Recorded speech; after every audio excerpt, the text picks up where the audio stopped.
Arrivé à un certain âge dans la vie, tu dois absolument oublier ces trois choses.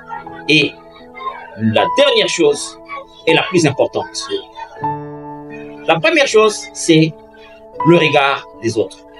Apprenez à oublier le regard des autres.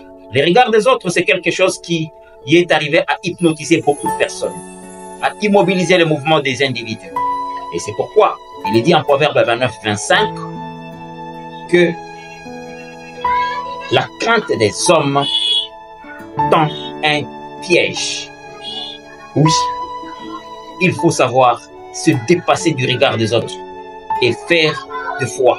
Et très souvent d'ailleurs, ce qui est bien pour vous. Parce que si vous n'apprenez pas à vous faire vous-même du bien, les autres ne le feront pratiquement jamais. Apprenez à vous faire du bien.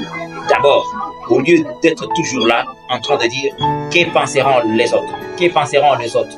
Nous ne vivons pas pour les autres. Nous vivons d'abord pour nous-mêmes. Et les autres pourront bénéficier. Ça c'est un. C'est pourquoi il est dit en Ecclésiaste 9, 10 que tout ce que ta main trouve à faire avec ta force, fais-le, car il n'y a ni œuvre, ni pensée, ni science, ni sagesse dans les séjours de mort où tu vas.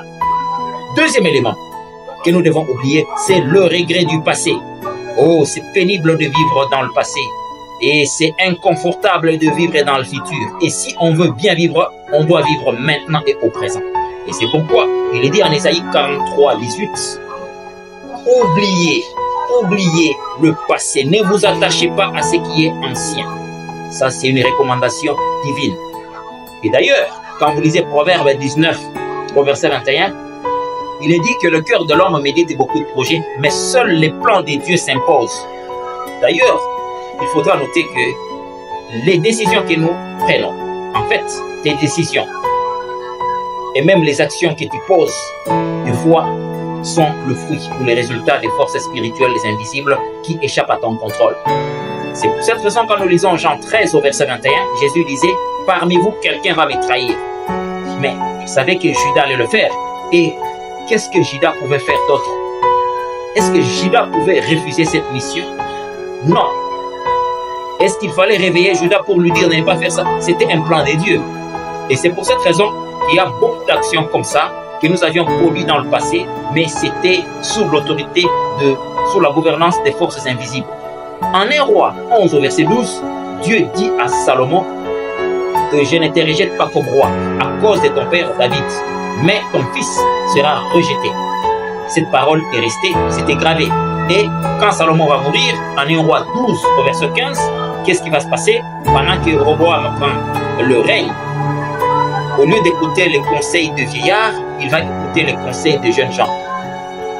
On nous dit en Proverbe 15, au verset 1, une réponse douce calme la fureur, mais une parole dure excite des querelles. Et il a mal parlé en disant « Moi, je vais vous traiter durement. » Ça, c'est quelle façon de s'adresser au peuple. Mon petit doigt est plus grand que le rein de mon père.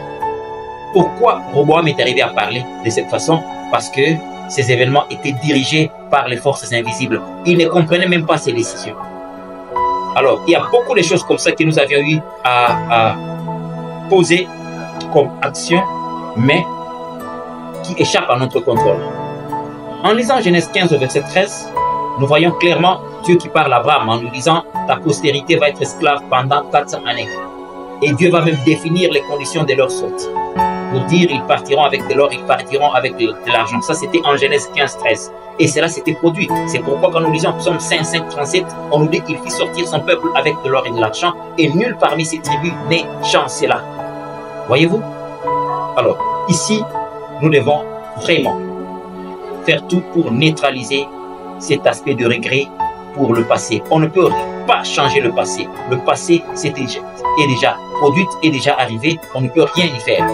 Alors, dernier élément, c'est la peur de l'échec.